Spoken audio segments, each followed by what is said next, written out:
Hadi Om. In this module, I want to address a very serious issue in Balvihar teaching, not classroom games or activity or scheduling. I want to talk about something more foundational than all of that. The question is, can we really teach Gurudev's vision if we are not reading Gurudev himself? And it's not a small question, because Balvihar is not simply a place where Hindu topics are passed along, it is part of a living parampara. It is meant to carry this vision: clarity, fire, conviction, inner transformation. And if the teacher is not being shaped by Gurudev's own words, then something begins to weaken at the very source. The classes may still happen, stories may still be told, activities may still be done, festivals are still celebrated, but slowly, quietly, steadily, the teaching begins to drift. It becomes thinner, more personality driven, more patchwork, more slogan based, more dependent on memory, improvisation, and borrowed material, and less anchored in the actual brilliance of Gurudev's vision. This is why reading Pujya Gurudev's works is not optional enrichment for Balvihar. It is mission critical. If we do not read, we do not recharge. If we do not recharge, we begin to repeat. We only repeat, begin to dilute. And if we dilute long enough, Balavihar may still look active on the outside while losing power on the inside. So, in this module, I want to walk through several major issues that happen. Teachers do not read Gurudev deeply, and then show why diligent study of his works is essential if we want to teach effectively. Let's begin. Problem 1. Pujya Gurudev becomes a quote generator, not a teacher. This is one of the first things that happens when you do not read the works. Gurudev slowly gets reduced. He becomes a picture on the wall, a smiling face, a slogan, a pledge reciter. A founder's name simply attached to the institution. Maybe one or two familiar lines: keep smiling, or maximum happiness to the maximum number for the maximum time, and a few memorable sayings. And of course, those lines matter, but Gurudev was not a quote generator, he was not a poster. He was not merely a personality with some nice lines attached. He was a razor sharp thinker, a mind shaper, a builder of human beings, a revolutionary teacher who used language with precision, force, structure, and purpose. Angla bhasha viduttamaya namaha is what we say. When teachers do not read his prose, they only inherit fragments. And fragments can never replace formation. So instead of students meeting a living teacher through the classroom, they meet a flattened image, a symbolic Gurudev, a decorative Gurudev, a friendly Gurudev, but not the Gurudev who confronts confusion, dismantles laziness, builds conviction, and trains the intellect. That's a huge loss. The solution is simple but serious. Teachers must encounter Pujya Gurudev in his own voice, in his writing, in his own arguments, in his own unfolding of ideas. Only then does Pujya Gurudev stop being reduced to slogans, become once again a real teacher in the life of the Balvihar classroom.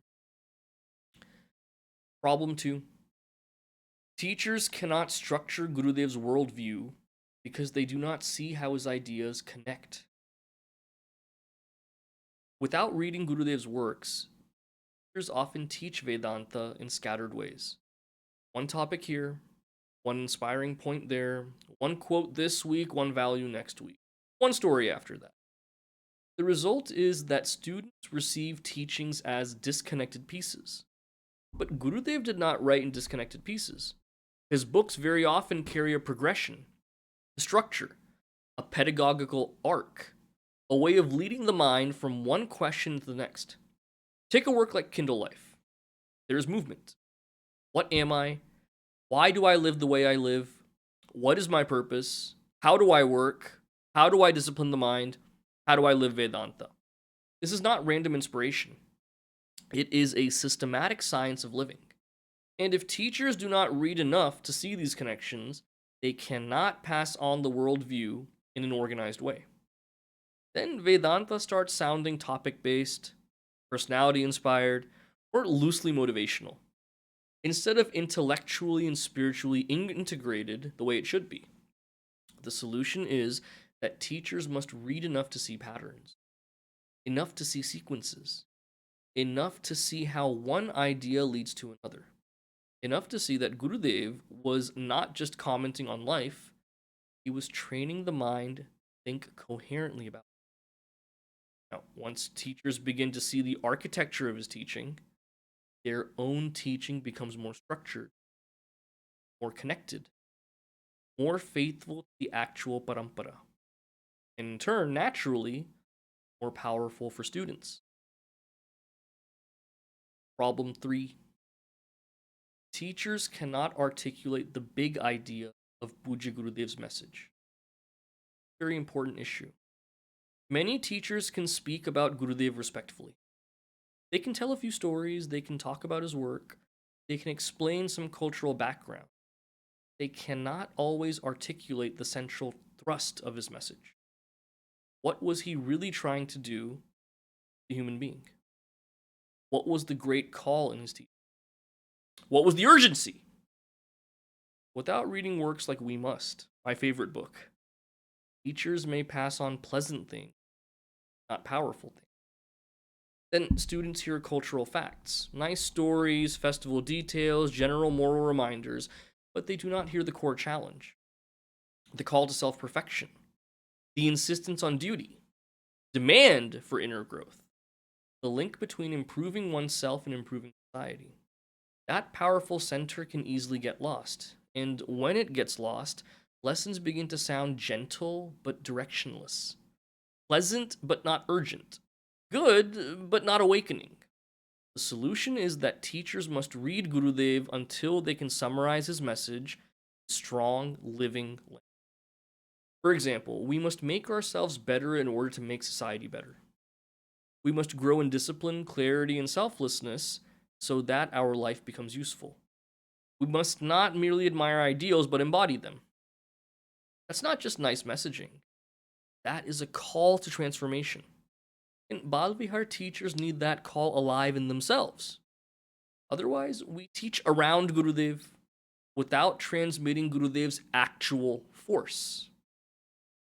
Problem 4: teachers remember Pujya Gurudev's personality, but forget his provocations. This is another common problem. Students and teachers alike naturally love Gurudev's warmth, his humor, his smile, his wit, his anecdotes, his charisma. All of that is wonderful. But if we stop there, we miss something essential. Gurudev was not only warm, he was provocative. He challenged complacency.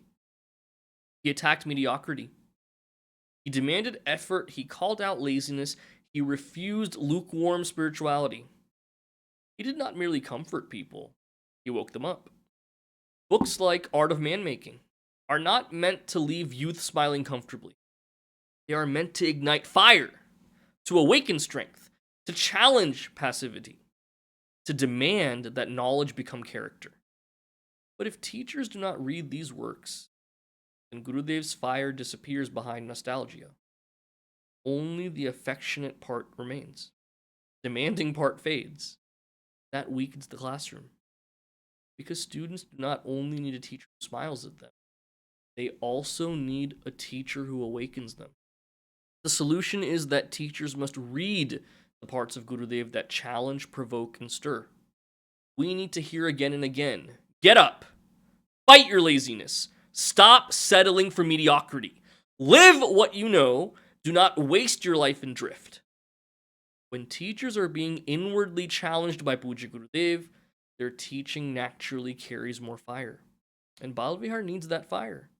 Not harshness, fire. There's a difference. Problem 5: key concepts are used incorrectly or vaguely. This problem is subtle, but extremely serious. When teachers do not study the works carefully, they may still use spiritual vocabulary very often. You know, the buzzwords: Ego, vasana, surrender, freedom, moksha, mind, buddhi, devotion, renunciation. All of these may appear in class, but are they being used accurately? Are they being defined clearly? Are they being explained the way Gurudev explains them? Or are they being used loosely, casually, half understood? This matters enormously because children can grow up hearing spiritual terms for years without actually gaining any spiritual clarity. And vocabulary without clarity is dangerous. It creates the illusion of knowledge. Students think they know the word, so they assume they know the idea. But misdefinition leads to misdirection. If ego is reduced to being proud, or surrender is reduced to stop thinking, or freedom is reduced to do what you want, then the entire path becomes distorted. The solution is that teachers must study definitions properly. We must slow down enough to ask, what does Gurudev mean by this term? How does he distinguish it from nearby ideas? How does he explain it in practical life? What confusion is he trying to remove? Word. Only then can we teach. And precision matters in spiritual education. Because vague teaching may sound spiritual, but it does not reliably guide. Problem 6. Teachings are preached, but not practiced. This is one of the most painful problems of all. When teachers don't keep reading, they often stop self-auditing. They may continue teaching values, continue giving advice, continue presenting lessons, but inwardly, they are no longer being examined by the teachings themselves. And then something dangerous happens. We begin to teach behavior we are not practicing. We begin to preach ideals we are not actively working to live. We begin to transmit moral language without ongoing transformation. And students see this. They notice it. Even when they are young, they notice. They may not articulate it clearly, but they sense the gap. The words sound right, but the energy is not alive. Now, works like As I Think push the reader inward. They force that self-audit. They don't just allow the teaching to remain external, they keep asking in effect, are you living what you are saying? Are you becoming what you admire? Are you applying what you speak? That is vital for teachers. Because Bal Vihar cannot run only on content and runs on credibility. Not perfection, but credibility. Students don't need flawless teachers, but they do need teachers who are sincerely being shaped, teachers who are practicing, teachers who are reflecting, teachers who are trying. Daily reading helps keep that process alive.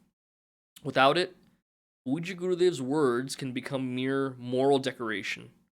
Beautiful on the outside, inactive on the inside. That is exactly what we need to avoid. Problem 7. Teachers do not see Gurudev's educational philosophy as innovative and modern. This major loss happens when teachers don't read widely enough. They may think Gurudev simply taught stories, or simply revived traditional religion, or simply explained scripture. But if they read works like We Must or Art of Man Making, they begin to see something much bigger: youth empowerment, self leadership, national reconstruction, social duty, character building, civilizational confidence, inner and outer reform linked together. This is not narrow religious teaching. This is an educational vision of extraordinary range. It is modern, strategic, psychological, social, and civilizational. But when teachers don't read enough, all of that gets hidden under nostalgia. And the story becomes Gurudev taught children. Yes, but how? Toward what end? With what philosophy of human growth? With what vision for society? Those questions only come alive through study. The solution is to read Pujya Gurudev not only devotionally, but educationally. We must ask, what kind of human being is he trying to form? What is his model of leadership? What is his idea of youth? How does he connect individual growth to national renewal? Once teachers see Gurudev in this fuller way, their respect deepens, and their own teaching becomes less sentimental and more strategic. That is exactly what Balvihar needs. Problem 8. Teachers cannot intellectually defend Vedanta because they lack Gurudev's reasoning. This is increasingly important in today's world. If teachers don't read enough, they may still feel emotionally devoted to Hinduism and Vedanta. But when questions arise, their responses may become weak. They rely on tradition alone, or on general feeling, or on, hey, just believe. But Pujya Gurudev did not teach that way. His commentaries, especially works like the Holy Gita, are full of reasoning, logical dismantling of confusion, sharp clarifications, punchline arguments, psychological analysis, courage against wrong thinking. He does never merely asking the reader to agree. He trains the reader to see. That is a huge difference. Without exposure to this kind of reasoning, teachers may unintentionally communicate that Hinduism is mostly sentimental, something beautiful, something comforting, something inherited, but not something intellectually robust. Students quickly sense that weakness, and then they quietly conclude that modern questions belong to one world, while Hinduism belongs to another completely. That split is dangerous. The solution is that teachers must soak in Gurudev's reasoning. We need to see how he argues, get cooked in that completely, how he clarifies, how he answers confusion without panic, how he uses logic in service of the truth.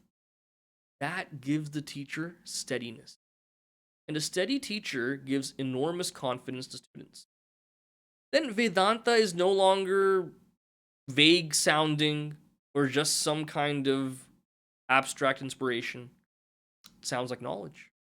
Clear, reasoned, lived, defensible. Problem 9. Teachers see reading as optional, not mission critical. This final problem is the deepest. Many teachers quietly assume that Balvihar can continue effectively on the basis of past experience, or affection for the children, or teaching habits built up over time, or activities, or Google or ChatGPT, or YouTube bhajans or ready made materials. Now, a lot of these supplements support teaching. I agree. But none of them can replace direct reading of the source. Because Pujya Gurudev himself constantly emphasized recharging. Keep recharging your batteries. That's not casual advice. That is teaching survival advice. No reading means no recharge. No recharge means drift. Drift leads to dilution. Dilution leads to decline. And eventually, Balvihar becomes personality driven, not parampara driven. That is exactly what we must prevent. A living Balvihar requires living teachers. And living teachers must keep receiving, not once a year, not only before a camp, not only when assigned, regularly, diligently, reverently, intelligently. Reading is not extra. Reading is how this teacher stays plugged into the. Without it, even sincere service begins to thin out over. With it, however, teaching remains replenished, sharp, anchored, humble, growing, and alive. So, what does this mean for Balvihar teaching? If we take all of this seriously, then the conclusion is very clear. A Balvihar teacher cannot rely on memory, experience, or activity plan. Those aren't enough. To teach effectively, the teacher must be under Pujya Gurudev's inflection. Exposure to his words, his structure, his provocations, his definitions, his reasoning, and his call to transformation. His reading Gurudev does at least 5 essential things for the teacher. It restores the real Gurudev, not the flattened version. It reveals the architecture of his worldview. It sharpens key concepts. It forces self-application. And it recharges the spirit of teaching towards itself. That's not optional. That is essential. How do you?